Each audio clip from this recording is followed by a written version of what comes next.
We've seen last time that using Biot and Savar's formula, that if you have a current going straight into the blackboard, perpendicular to the blackboard, that we get a magnetic field at a distance r. The magnetic field tangentially to the circle, be here, and that the strength of that magnetic field equals mu0 times I divided by 2 pi r.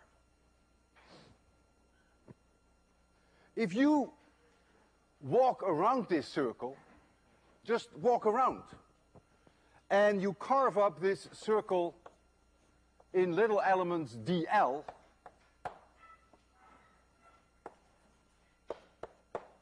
and you calculate the closed circle integral, it's over a closed circle, of B dot dl.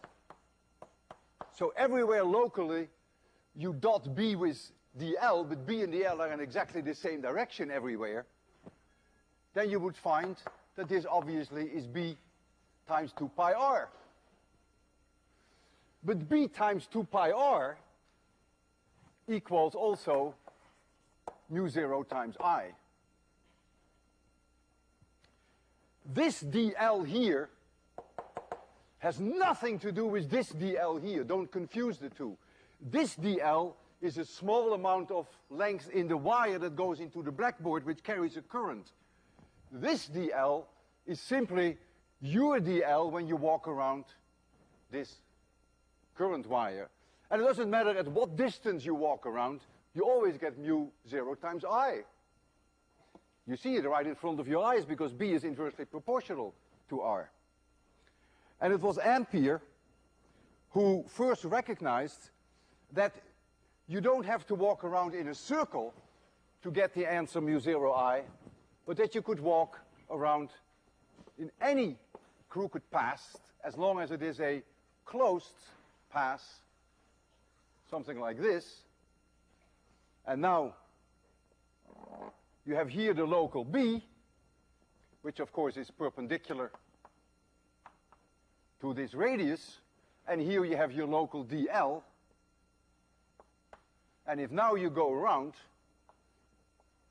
closed circle of any path, doesn't have to be a circle, dot dl, that now becomes mu0 times I, which is known as Ampere's law. And I then is often given an index enclosed. It is the current which is enclosed by that path. It is actually easy to prove this using Biot and Savar's formalism. This is almost the third Maxwell's equation. We already had 2 out of 4. This is almost number 3. Not quite. We're going to amend it in the future. What is ill-defined a little bit in this equation is what we mean by enclosed. And I'm going to define that now so uniquely that there is never any misunderstanding. If I have a very strange looking closed path that I have chosen, that's the path I walk, I have to attach to that closed loop a surface, an open surface. That's mandatory. You can make it flat, that's fine. You're free to choose it. You can also make it sort of a plastic bag, so it's open here. You can put your hands in here and here, like a hat. Any surface is fine, but you must attach to that loop a surface. So here I have some paths that you could be walking, and this would be a perfectly fine open surface. Could be flat, but it could also be open. So it's like a hat. And now I can define uniquely what it means by what is meant by this I enclosed. Because if now I have a current that goes through this surface and pokes out here, then I have a current penetrating a surface, and that is uniquely defined. And if I have another one coming in through the surface, call it I2, this is penetrating that surface. By convention, if you go clockwise around, we follow the same notation that we had before, the right-hand corkscrew notation, the connection between magnetic field and current. If you go around clockwise, seen from this side, so you go clockwise, then I1, as I have it here, in your equation would have to be larger than 0. I2 is then smaller than 0. But if you decide to go counterclockwise, which is perfectly fine, Ampere's law doesn't at all dictate in which direction you have to march around, then I1 would be negative, and then I2 would be positive. So we follow the right-hand corkscrew notation. And so if you want to amend now Ampere's law to do me a favor, but you don't do books a favor, because all the books use the word enclosed, I would like to see this replaced by penetration. It is the penetration of a surface of a current. That is uniquely defined. But a current enclosed by a loop is ill-defined. Because where possible, when we apply Ampere's law, we will try to find easy passes around circles sometimes rectangles. And since you are free to choose the surface that you attach to the loop, if you can get away with it, you use a flat surface. But you cannot always get away with a flat surface. So the recipe is as follows. You choose your closed loop. Any loop is allowed. It may not help you very much if you choose the wrong loop. Any loop is allowed. You then attach an open surface to that loop. And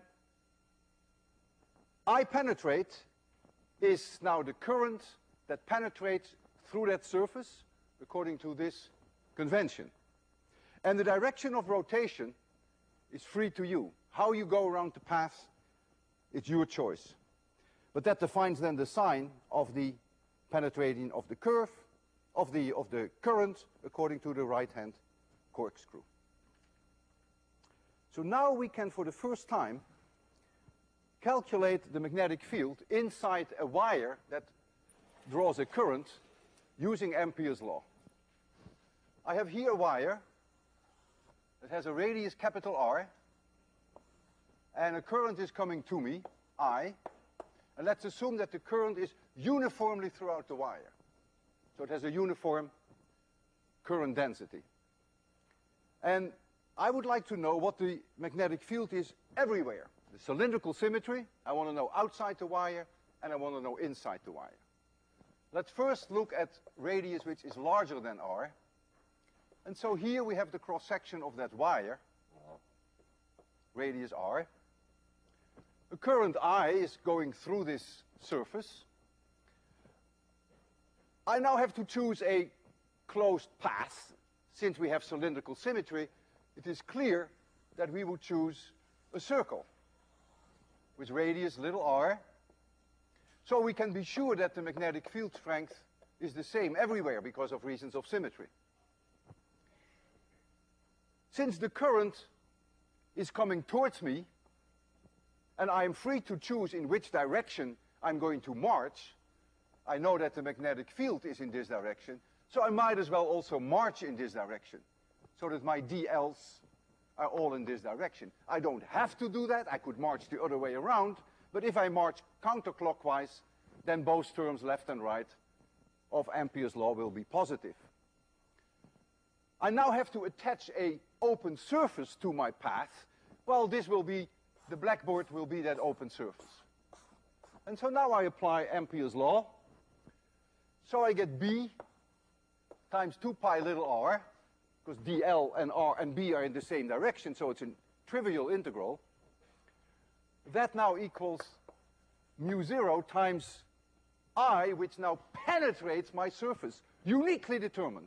All this current from this wire that comes to me penetrates my surface. So times I, and so B equals mu 0 times I divided by 2 pi r. And that's the same result that we found last time when we applied Biot and Savart. So that's no surprise that you see this. But now we have a way of finding the magnetic field also inside the wire. So here we have now the wire again, the cross-section, current coming out of the blackboard. And now I want a radius which is smaller than capital R. And of course, my closed path, again for reasons of symmetry, is going to be a circle with radius R. And my surface that I attach is a flat surface. And so here I go, B times 2 pi little r equals mu 0 times, now I have to be careful. Because now not the full current I is now penetrating my surface, but it is only a fraction that penetrates the surface. And the fraction that penetrates the surface is now little r squared divided by capital R squared times I.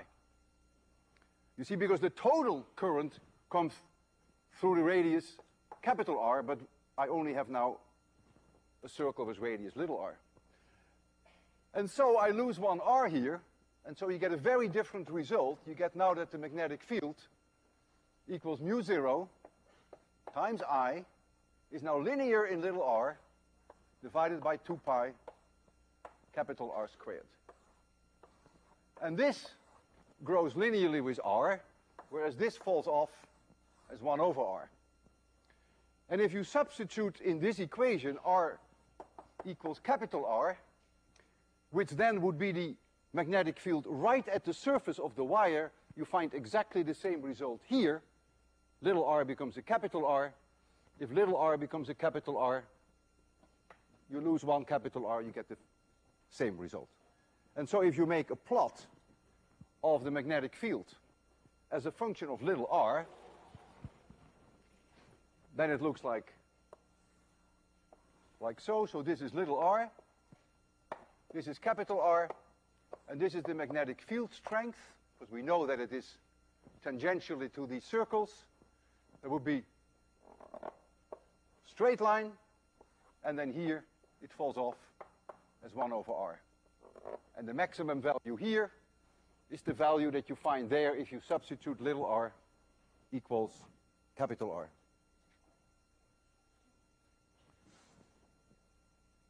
I will now show you that we can, using Ampere's law, also come very close to calculating the magnetic field inside what we call solenoids.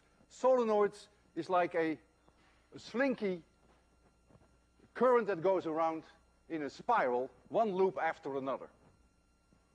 I want to remind you that if we had a loop, a nice current loop coming out of the blackboard here, and the current going into the blackboard, so it is a circular wire, but I only show you the cross-section. I want to remind you that the magnetic field, as we discussed last time, would be clockwise here, would be counterclockwise here. In the middle, remember, it was like this. And then in between, it was like so. That was sort of the magnetic field configuration in the vicinity of a loop through which we have a current going. But now imagine that you put another loop here, current again coming out of the blackboard going into the blackboard, and another one, and so on, several. What do you think is going to happen with these magnetic field lines which now diverge? They're going to be sucked in here. This loop also wants the field lines to come through its circle, so to speak, and this one too. And so you're beginning to get a near constant magnetic field. And the more tightly these loops are wound, the more accurately will your magnetic field be approximately constant. And I have some transparencies which will show that in more detail.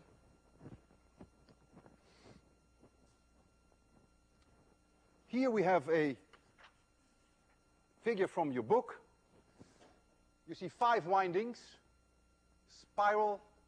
If you look from the left, the current is going in clockwise direction, and so the magnetic field is going from this side to that direction.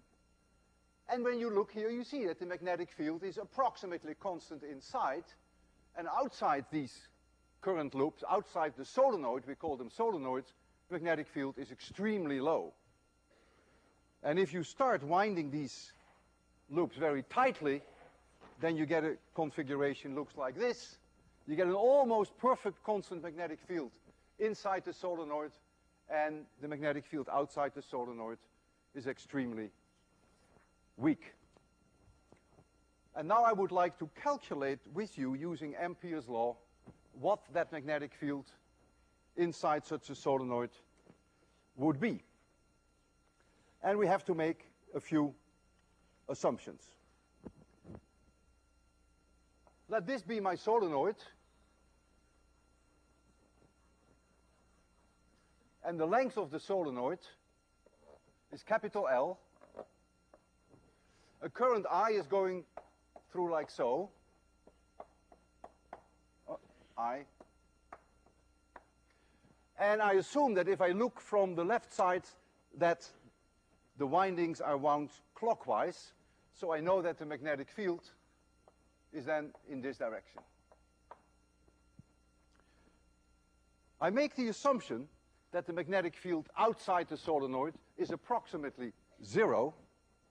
I will show you later with a demonstration that that's a pretty good approximation.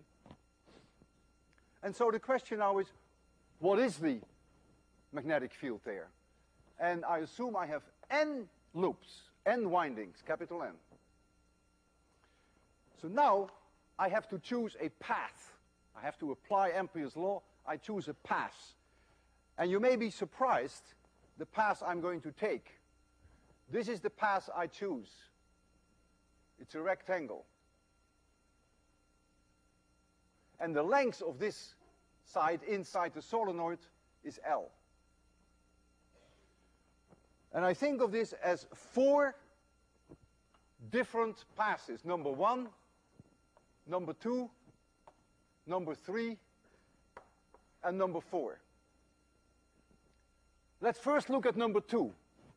We have assumed that the magnetic field is practically 0. So clearly, if you go the integral, if you go around, then the contribution here must be 0. If the magnetic field is 0, then the integral B dot dl is 0. So that's easy. But if you look at 1 and 3, there is no magnetic field, very small magnetic field outside. The magnetic field inside is in this direction. But dl is like this if I march like that, and B is like this, so they have 90-degree angles, and so the dot product is 0. And so the only path that contributes to my closed loop integral of Ampere's law is only path 4, and that tells me then that B times little l, because B is constant, I have assumed that it is constant, and I integrate it over a length little l. Now I have to agree on my surface. What surface am I going to choose to attach to that closed loop? Well, why not using a flat surface, just like the blackboard? So now I have to calculate the current that penetrates that surface. The current that penetrates that surface, I have to know how many times this winding pokes through that surface. If the length of my rectangle is little l, and if the length of the solenoid is capital L, and if there are n windings on capital L, this is the number of times that the current pokes through that surface. Uniquely defined. I have a surface now. There is no such thing as I enclosed. There is I penetrate through that surface. It's a soap film, and I poke straight through it, and I do it so many times that I poke through it. And then I have to multiply this by mu 0, and then I have my I. Each time that it pokes through, I have current I. And so what you see now is that B equals mu 0 times I times N divided by L. And so that is our prediction for approximately constant magnetic field inside a solenoid. And this actually is a very good approximation as long as L, the length of the solenoid, is substantially larger than the radius of the solenoid. The radius would be the radius of these loops.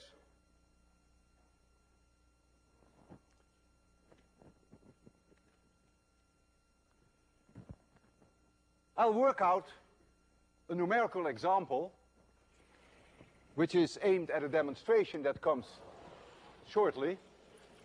We have here a solenoid whereby n is about 2800 and L is about 60 centimeters, that is 0.6 meters.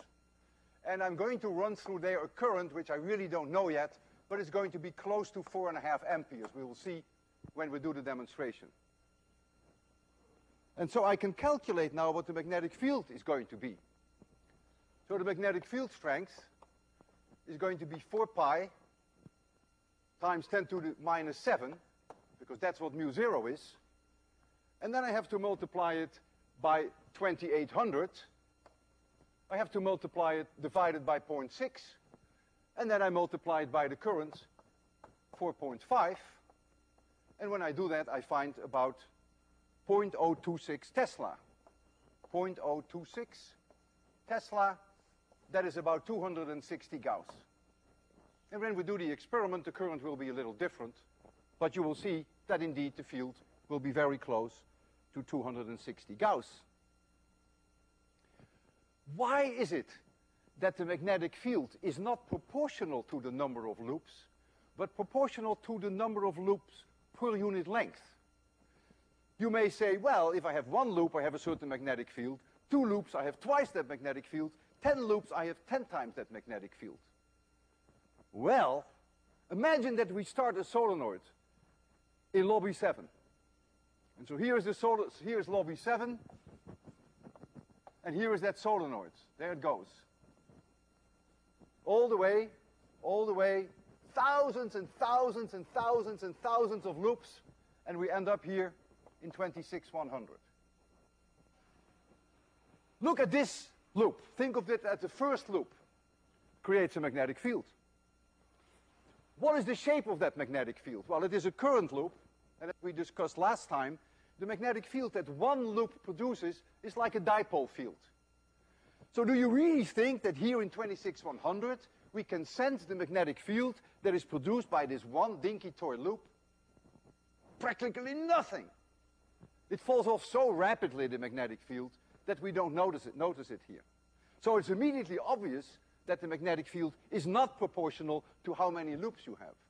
If, however, you put all those loops on top of each other, then, of course, you can add the magnetic field. And so it is natural that you get how many windings you have per unit length. So now I want to first show you the magnetic field configuration of a very loosely wound loop with 7 windings. And I will do that by sprinkling magnetites, this iron file, in the vicinity. We've done this before for other current configurations. Now we'll do it for this solenoid with 7 windings. And I'm going to run a few hundred amperes through there. I have to first get this car battery. All right. And so we put some iron files on here.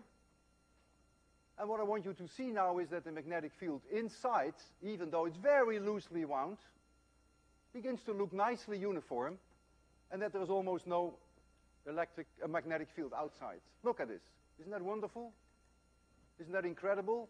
You see how these iron files line themselves up very nicely, horizontally, inside the loops.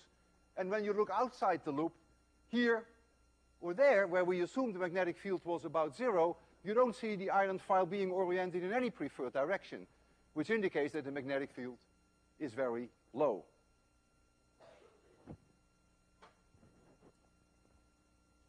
Now, I want to show you what magnetic field we can get with this baby, which is exactly what I had here on the blackboard. It has 2,800 windings, and we're going to run a current which is something like 4.5 amperes, but I'm going to tell you what that current is. Because I have a current meter there for you, and I also have a meter which indicates the magnetic field. The lower one is the current meter. And the maximum current that you see there at the 3 would be 6 amperes. And the upper one is calibrated in such a way that if it is full scale, you would have 300 Gauss. So 3 is 300 Gauss. And I have a probe, a magnetic probe. We never discussed how that works. We call it a Hall probe. And this Hall probe allows me to measure the magnetic field in the vicinity of this solenoid. It's even sign sensitive. If the magnetic field is like this, it will go to the right. If the magnetic field is like this, it will go to the left. And so this allows us then to be actually quite quantitative and evaluate the magnetic field near the opening of the solenoid. Then we can go in there and we can also probe the outside. So I'm running now a current. Let's look at it. That's the bottom meter. So that is about 4.8 amperes. I assumed it was 4.5. It's a little higher. And here comes this probe. And I'm now about a foot away from the entrance. And you see nothing. And I come closer to the entrance. And the magnetic field begins to show. Nowhere nearly constant yet. I'm now entering. About 100 Gauss. I'm going in deeper. 200 Gauss. Even deeper. And deeper.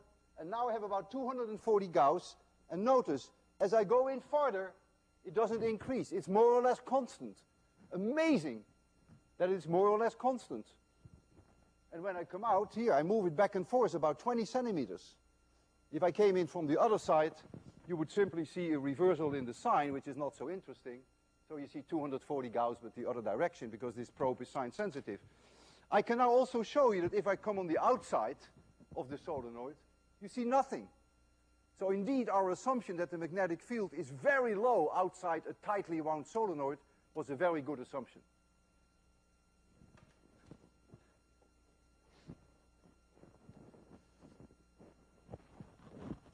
Very well.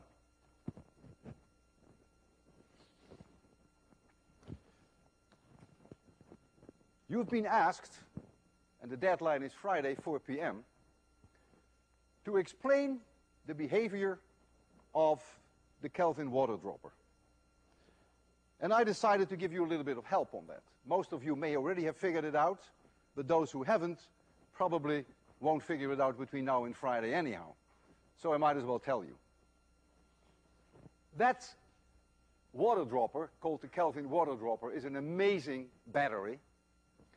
We've seen it before. We know what it's doing, but I will go over that again. We have here buckets A and B. Water comes down from above. Water runs through. You see the water there, runs out. And we collect these water drops here in bucket D. It's a conductor. And this water is collected in bucket C, is also a conductor. And the paint can A is connected to C, that's crucial. And the paint can B is connected with D. And here there are two balls which I can bring close together. I run water, and after a while I see a spark here. I can even see a spark when the distance is something like 6 millimeters, which would be about potential difference of about 20 kilovolts. How does it work? Well, water has a pH of 7, and that means 1 in 10 to the 7 molecules is ionized. So I have OH minus, and I have H plus. And those are going to be the current carriers. The ions are doing the work here, are doing the job. Let us make an enlargement here of can A. And can A, let us assume that purely by chance, it has a little bit of positive charge on it. It could be negative, but I'll just assume it's positive for now. In either case, it will work, you will see. Just by chance, like you have a little bit of net charge. You're not completely neutral. And so this can has a little bit of positive extra charge. And now here is the drop from the spout. What's going to happen? Through induction, through polarization, you get a little bit of excess negative charge here and a little bit of excess positive there, because the positive repels each other and the negative is being attracted. So the H plus goes a little bit up and the OH minus comes a little bit down. But now the drops breaks. And here goes the drop. So it's a little bit negative. So now a little bit of negative drops come down, and so this becomes negative. But this is connected with B, so B becomes negative. But what do you think is going to happen now with the drops that fall through B? They are going to become positive. Because if B is negative, then of course this will be reversed. The bottom will be positive, the top will be negative. And so those drops now that are going to fall through are going to be positive. So C becomes positive. But C is connected with A. So A becomes more positive. And so A can do even a better job now on these water drops and polarize them even more. And so you get a runaway process. And the whole system feeds on itself until the potential difference here becomes so high that you exceed 3 million volts per meter, and then you get a breakdown and you see a spark. Now you can think of a continuous stream of water as a stream of individual drops. So it also works if you just have a regular stream of water going down. Who is doing the work here? Someone has to do the work. You have a battery. The battery is being charged, and then it is discharged through this spark. Who is doing the work? Any idea? Have you thought about that? Yeah? Gravity. Very good. It's gravity that is doing the work. We can see that very easily by identifying the current that is flowing and the electric field. How is the current flowing? If negative charge is going down, would we all agree that the current is going up? If positive charge is going down, do we agree that the current is going down? This side of the spout here will be slightly positive, and this is slightly negative, because the H plus is more abundant here than there, and so we're going to get a current through the water in this direction. The current has a reasonable conductivity, because it's ionized 1 out of 10 to the 7 molecules. And so once in a while, if you see a spark here, then you get a current there, but that's intermittent, of course. How about the electric fields? Well, electric fields, we know, go from plus to minus. So that's easy. We can put the electric fields just in like that. Electric field must here be in this direction. The electric field here goes from plus to minus. C is plus charged, B is minus charged, and so the electric field is in this direction. Electric field is from plus to minus. This is plus, this is minus, so the electric field is in this direction. Electric field is from plus to minus. The can A was positive, remember? So the electric field is from plus to minus. So that's the electric field configuration. But now look what's happening. Here, the E field and the current are in the same direction. That's fine. Here the E field and the current are also in the same direction. That's great. But now look at these poor negative ions. These negative ions don't want to go in the direction of E. Negative charge wants to go against the direction of E. But gravity says, sorry, you can't do it, I force you down. And so these negative drops are forced by gravity to go down. Look at this positive charge. These poor water drops, which are positively charged, go against the electric field. They don't want that. Positive charges want to go with the electric field. Gravity says, sorry, it's too bad, I force you down. And so gravity is doing the work, so to speak, against the will of the charges.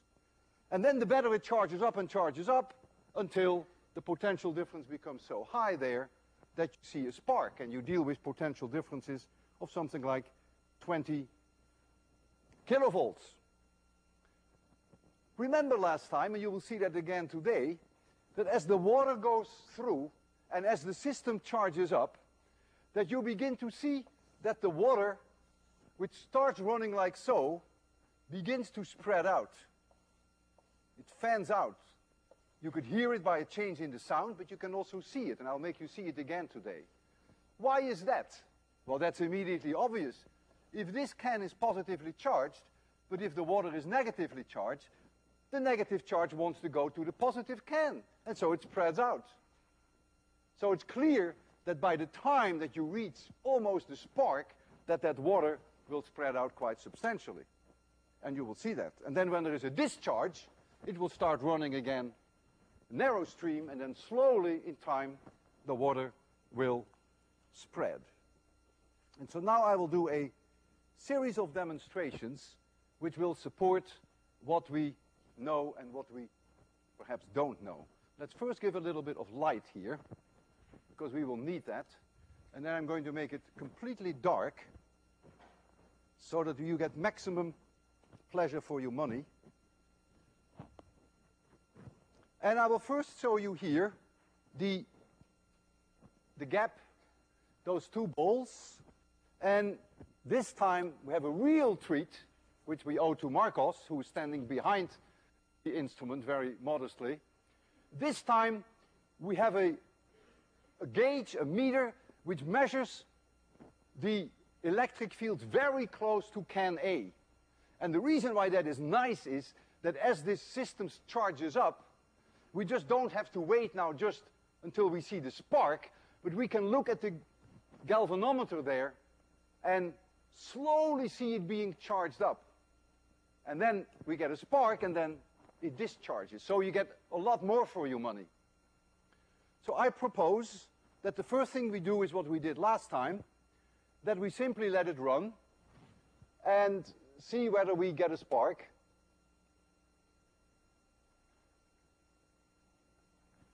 There's always air bubbles in the system, which I have to get out. Okay, I think I did that.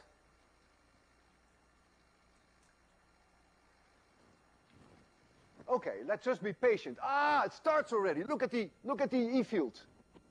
Bang! First spark. Can you see the spark on the screen? Look at it again. There's the spark. And at the same time, you see how the electric field goes away, charges up, bang. Charges up, bang. So it starts the whole system charged because of a random positive or negative charge that would be present on one of the cans.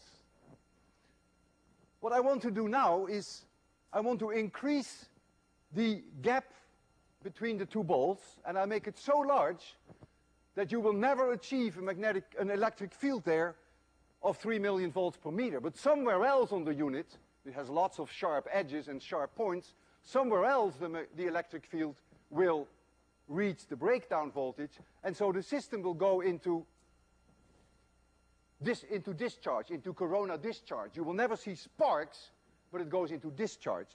And you can see that because now, I will open the gap now. If you now look at the electric field, it will reach a maximum value, and now it goes into discharge, you see? It begins to sort of sputter a little bit back and forth. So now there is no longer a spark on the balls. You don't see anything between the balls, but it is somewhere else, I don't know where there is a continuous stream now of charging leaving the system, and so it's discharging to corona discharge. And so in this mode, you expect the water to be spread all the time. And I will show that to you by switching now to the water. Maybe, Marcos, you can improve on the light. I could turn this off, maybe that you'll see it better. But you see that the water is spread, and I will now bring the two balls closer together. You also want to see, of course, the electric field to see the discharge. So I bring them closer together, stopping the corona discharge. There's a spark. And now watch the water. See, the water is now just not interesting, and there it spreads. I'll turn the light off. You look at the water. So slowly the system is charging up. You see the water? Bingo. You can even tell by the water when it sparks.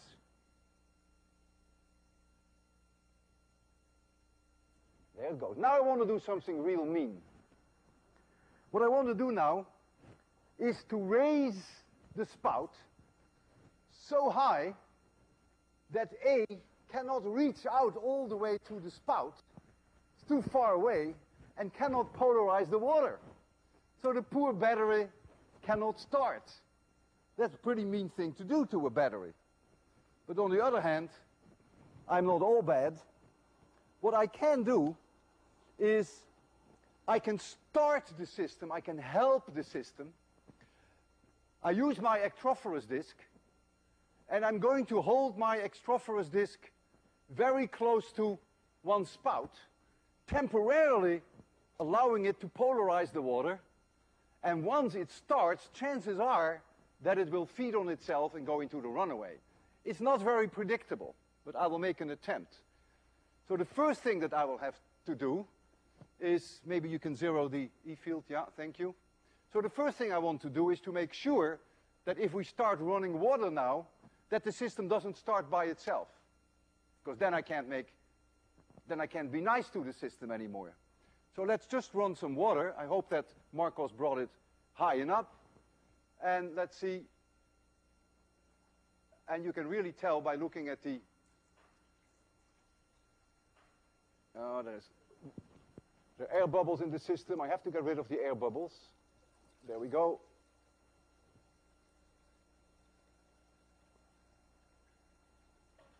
Okay. So look at the electric field doing nothing. System can't start. A is desperately reaching out to this water, but it's too far away. It can't polarize it, and the battery can't get going. Oh, yeah, it does get going. Oh, Marcos, we didn't bring it far enough. You have to bring it higher. Oh, by the way, this is interesting. Let's see whether it actually, oh boy, this is incredible. This is a distance of about 50 centimeters. And look at it. That is amazing. The little sucker, I had never expected that. Let's give it a fair chance. Let's give it a chance. It's only reasonable. It goes very slowly now.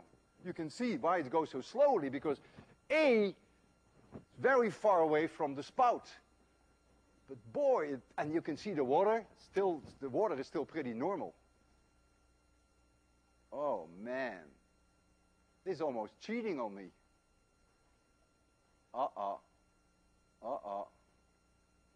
We have to raise it a little further after, but I want to give it a chance to spark. Yeah, the two balls are close enough. So I will probably get there.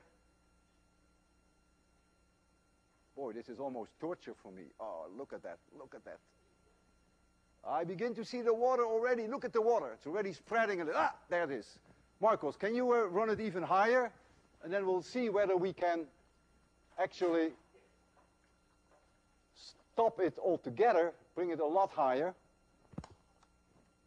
And then we will make an attempt to start it with some help from a friend. You ready? Oh man, I can hardly.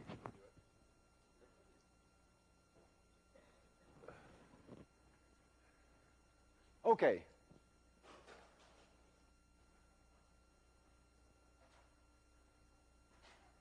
Don't tell me that it's going to the... It can go to the other direction, of course, because it's a random choice that it has at the start.